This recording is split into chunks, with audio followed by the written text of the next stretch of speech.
প্রত্যেক মানুষ নিজের জীবনে দুঃখ অনুভব করেন। প্রত্যেকের দুঃখ আলাদা হতে পারে।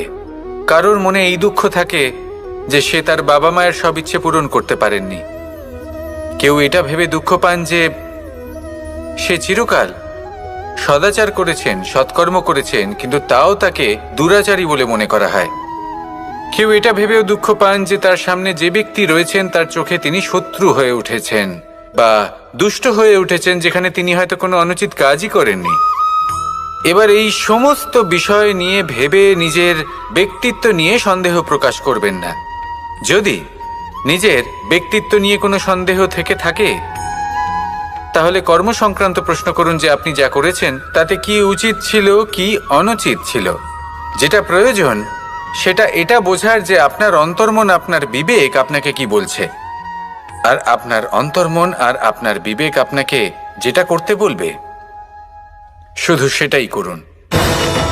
আর তারপরে এই সংসার কি বলবে, কি ভাববে সেসব নিয়ে ভাবতে যাবেন না। কারণ এই সংসার তো ঈশ্বরকেও প্রশ্ন করে থাকে, ঈশ্বরকেও দোষী মনে করে। কখনো কখনো যখন কোনো ঘটনা মানুষের ইচ্ছা অনুযায়ী ঘটে না, তখন মানুষ এটা বলে যে হে ঈশ্বর, আপনি আমার পাশে থাকলেন না, আপনি বড়ই কঠোর, এটা আপনার দোষ। যেখানে বেশিরভাগ সময় হয়তো সে নিজেই নিজের কর্মফল ভোগ করছে। আর কখনো কখনো ঈশ্বর হয়তো তার জন্য আরো ভালো কোনো পরিকল্পনা করে রেখেছেন, কিন্তু মানুষ সেটা বুঝতে পারে না। তাই দিনের শেষে যেটা প্রয়োজন সেটা হলো নিজের মনের কথা বুঝতে হবে। আপনার বিবেক কি বলছে শুধু সেটাই করুন আর সামনে এগোতে থাকুন। আমার সাথে ভালোবেসে বলুন, রাধা রাধা। সবাই বলেন যে জীবনে কাদের সঙ্গ লাভ করছি সেটা খুব গুরুত্বপূর্ণ। এক ঝুড়ি ফলের মধ্যে যদি একটা পচা ফল আপনি রেখে দেন, তাহলে আস্তে আস্তে সমস্ত ফল পচে যায়। সেই জন্য কথায় আছে যে কুসঙ্গ থেকে দূরে থাকো। কিন্তু কি করা যায়? এই সংসার খুবই ছোট।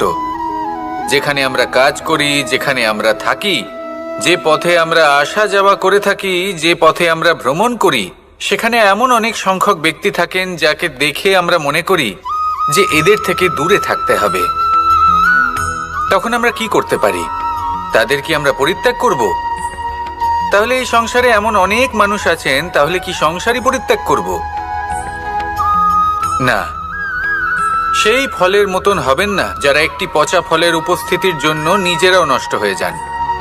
বরং হয়ে উঠুন চন্দন বৃক্ষের মতন, যেটা আসলে সাপেদের বাসস্থান, যেখানে অনেক সংখ্যক অত্যন্ত ভয়ানক বিষধর সাপ থাকে। তারপরেও এই চন্দন, সে কিন্তু নিজের শ্রেষ্ঠত্ব হারায় না, এর মূল্য কিন্তু সেই একই থাকে। মনে রাখবেন, এই সংসারে নিজের সঙ্গ বদলানোর পূর্বে নিজেকে বদলান। নিজেকে কিছুটা এমন ভাবে গড়ে তুলুন যে কেউ আসুক না কেন সে যেন আপনাকে বিভ্রান্ত বা দূষিত না করতে পারে। আসুন আমার সাথে ভালোবেসে বলুন, রাধা রাধা। মানুষ জীবনে অনেক ধরনের সুখ লাভ করে, অর্থ সুখ, পরিবারের সুখ, বৈভবের সুখ। কিন্তু এমন একটা সুখ আছে যা বেশিরভাগ মানুষকে প্রভাবিত করে, কিন্তু সেই সুখ তাদের কোনো প্রয়োজনই নেই। সেটা হলো পরনিন্দা সুখ। অর্থাৎ এমন কোনো ব্যক্তিকে নিয়ে নিন্দা করা, তার প্রতি অনুচিত শব্দ প্রয়োগ করা, কারণ সেই ব্যক্তিকে আপনি পছন্দ করেন না। আর এমন অনেক মানুষ আছেন যারা এই কাজ করে খুব আনন্দ লাভ করেন, যেটা করা উচিত নয়। কারণ এতে আপনার সময়, আপনার ঊর্জা, আপনার নিজের অন্তরের ইতিবাচক শক্তি আপনি নষ্ট করে ফেলছেন। আর এই সব কিছুই আপনার প্রয়োজন আছে।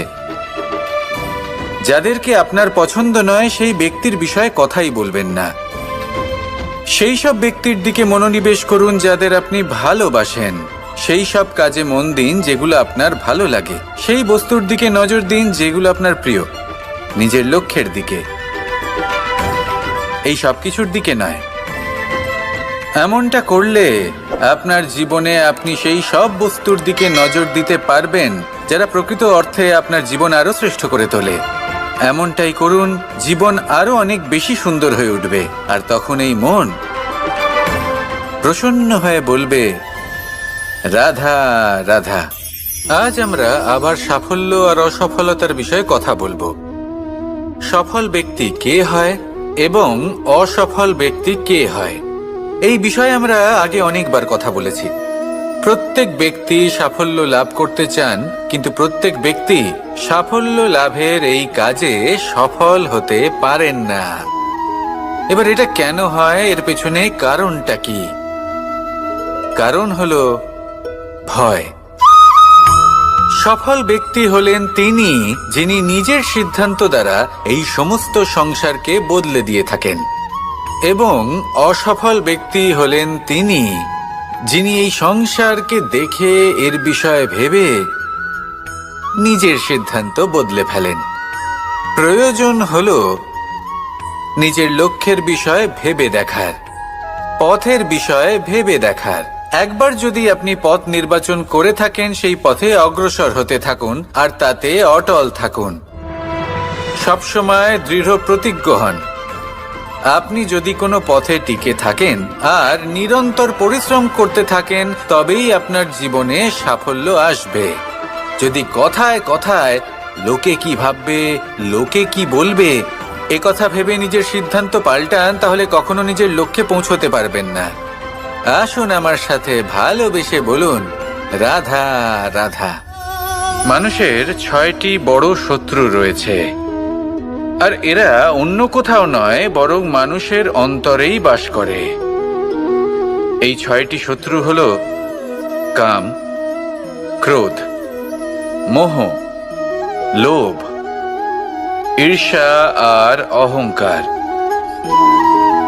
কিন্তু এরা কি চিরকাল আপনার শত্রু হিসেবেই থেকে যায়? এদেরকে নিজের বন্ধু করে তোলা কি সম্ভব নয়? ভেবে দেখুন না।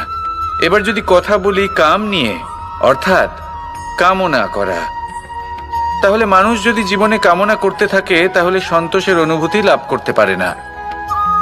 কিন্তু এই কামনাই মানুষের বন্ধু হয়ে উঠতে পারে। কিভাবে?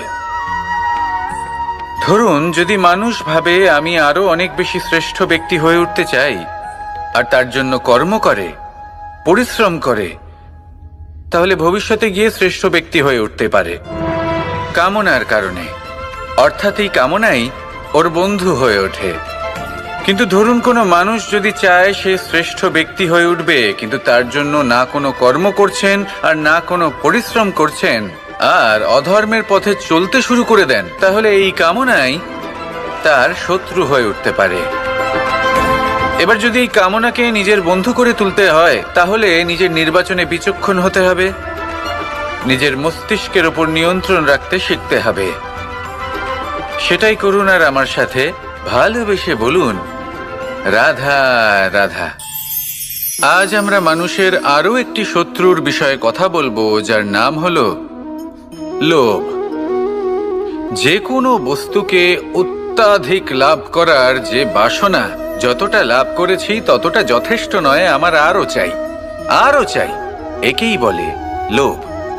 এবার এই লোভ আপনার জীবনে শুভ না অশুভ, আপনার মিত্র নাকি আপনার শত্রু, সেটাও নির্ভর করছে আপনার ওপর। যেমন ধরুন, কোনো ব্যক্তির অসম্ভব ধনের লোভ, সে সেটা অর্জন করছে আর সেটা সংগ্রহ করছে, আর সেটা লাভ করার জন্য সে অনৈতিক কাজ করছে। যদি এই সব হতে থাকে, তাহলে লোভ কিন্তু আপনার পক্ষে অত্যন্ত ক্ষতিকারক। কিন্তু যদি সেই ব্যক্তি ধরুন ধন অর্জন করছেন, তার সাথে নীতিও পালন করছেন, আর সংগ্রহ করার পরে সেটা সংসারে ছড়িয়ে দিচ্ছেন, যদি এমনটা হয়, তাহলে এই লোভ আপনার বন্ধু হয়ে উঠতে পারে। যদি আপনার সৎসঙ্গ লাভ করার, সৎকর্ম করার লোভ থাকে, তাহলে আপনি কখনো একা থাকবেন না। যদি ভালোবাসা প্রদান করার লোভ থাকে, এই সংসারকে সাহায্য করার লোভ থাকে, তাহলে এই লোভ যা সংসারের শত্রু, সেটা কিন্তু আপনার সাথে পরমাত্মার মিলন ঘটাতে পারে। এবার এই লোককে নিজের মিত্র করে তুলবেন নাকি শত্রু করে তুলবেন সেই সিদ্ধান্ত আপনারই। আসুন আমার সাথে ভালোবেসে বলুন রাধা রাধা।